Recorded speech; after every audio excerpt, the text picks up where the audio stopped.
Hey everyone, and welcome to This Explainer. Today, we're diving straight into the digital battlefield to completely demystify the hidden threats surrounding all of our connected devices. Think about it. In our modern, tech-driven age, practically everything we do, from ordering groceries to checking our bank balance, or even just turning up the thermostat, leaves a digital footprint. We are literally always connected.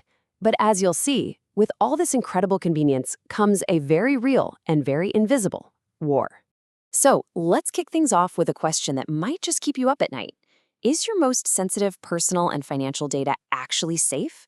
We upload our private messages, our health records, our credit card numbers into this magical place we all call the cloud, assuming it's perfectly locked away forever. But here's the reality check.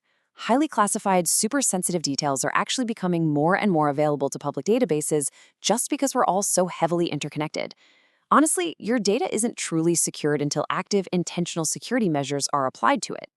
All right, so here is our game plan for today. First up, welcome to the cyber world. Second, InfoSec versus cybersecurity. Third, decoding cybersecurity threats. 4, the reality of cybercrime. And finally, number 5, cyber law and protection. Okay, jumping right into section 1. Welcome to the cyber world, understanding the battlefield. Before we can even begin to talk about security, we really need to wrap our heads around this concept of cyberspace.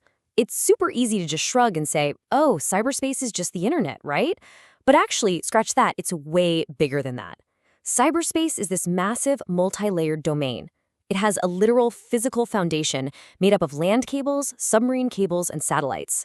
Then, it has logical building blocks, like the software and operating systems running those cables. And finally, it contains the actual information. Your late-night social media posts, your bank transfers, your text messages, all transiting through and being stored in this giant ecosystem.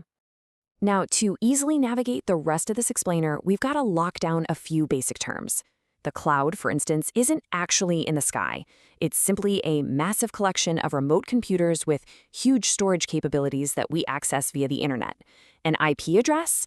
Think of that exactly like your house's physical street address, but for your digital traffic. A firewall is your defensive wall, keeping the bad guys out. But if an attacker has an exploit, which is basically a sneaky, malicious script taking advantage of a weak spot in your system, they might cause a breach. And a breach is that exact, terrifying moment a hacker successfully bypasses your firewall and gets unauthorized access to your stuff. Moving right along to Section 2, InfoSec versus cybersecurity, the rules of defense. So here's a massive, crucial distinction that people get wrong all the time, using these terms like they mean the exact same thing. Information security, or InfoSec, is the big, broad foundation. Its job is to maintain the security of data in absolutely any form. We're talking everything from protecting a high-tech database to literally locking a physical filing cabinet full of paper tax returns. Cybersecurity, on the flip side, is a highly specialized subset of InfoSec. It focuses entirely and exclusively on your digital data, defending your networks, your laptops, your smart devices from unauthorized digital attacks. And at the very heart of information security is something known as the CIA triad. No, not that CIA. It stands for confidentiality, integrity, and availability. This is the absolute gold standard for keeping any organization secure. Confidentiality means making sure your private info is completely inaccessible to snoops, usually through encryption. Integrity means protecting that info from being altered, so you know it's 100% accurate and trustworthy. And availability means the right, authorized people can actually get to their information and hardware whenever they need it. If even one of these 3 pillars falls, a business is looking at a massive disaster. You know, there's also a huge difference between mere data and information. Take a string of numbers like 1404-1989. On its own, it's just raw data. It literally doesn't mean anything. But the very second we know it represents a person's date of birth, April 14th, 1989, boom, it's interpreted in a context, it has meaning. InfoSec is specifically built around protecting data that has been transformed into this kind of meaningful, valuable information. All right, into Section 3, decoding cybersecurity threats, the weapons of attack. These cyber threats we're facing, they are absolute masters of disguise and manipulation. But to keep you from getting totally overwhelmed with jargon, just remember this one overarching term, malware. It's a giant umbrella term that covers the vast majority of the malicious programs out there. Basically, if a piece of software is designed to deliberately annoy you, steal from you, or harm your system, it's malware. Simple as that. And hackers have a seriously terrifying, varied arsenal of this malware at their disposal. You've got viruses, which alter how things run and can completely trash your computer. Then there's ransomware, which literally encrypts your personal files and holds them hostage until you pay a hefty fee. There are Trojans that mask themselves as helpful software, only to secretly open a backdoor for attackers. Worms that endlessly replicate across networks. Botnets that turn your computer into a mindless zombie controlled by a remote bot herder, often used to launch DDoS attacks, which just flood websites with so much fake traffic that they entirely crash. And of course, phishing. Those are those sneaky, fake emails masquerading as your bank, trying to trick you into handing over your passwords in a fraction of a second. Which brings us right to Section 4, the reality of cybercrime, the attacks. Fundamentally, cybercrime boils down to using a computer to commit a criminal act. But we can neatly categorize these crimes into two distinct realities. In reality number one, the computer itself is the target. This is when hackers use their machine to attack your machine, like deploying a nasty virus or a DOS attack. In reality number two, the computer is basically used as a weapon to commit traditional real-world crimes. We're talking about using the internet for cyber terrorism, credit card fraud, stealing identities, or ripping off intellectual property.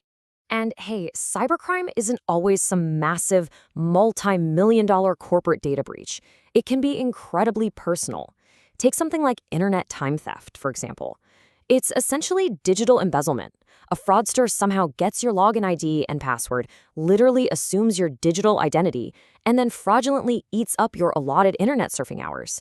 It might sound kind of small compared to global cyber terrorism, but it totally highlights how everyday normal people can easily fall victim to unauthorized access. Finally, let's look at Section 5, Cyber Law and Protection, the Rules of Engagement. So here is a pretty sobering reality check for us all. Technology evolves incredibly fast, way, way faster than our legislation can actually keep up with. Cybercrimes are an absolute nightmare for law enforcement to tackle because they require highly trained forensic experts and cross-border cooperation. Because of this lag, until bulletproof global legal frameworks are seamlessly in place, educating yourself to prevent becoming a victim in the first place is absolutely paramount. Make no mistake, self-protection is your true first line of defense. But the law is absolutely doing its best to catch up. For example, looking at a quick snapshot of cyber law provisions in India, you can see a really interesting dual-pronged approach.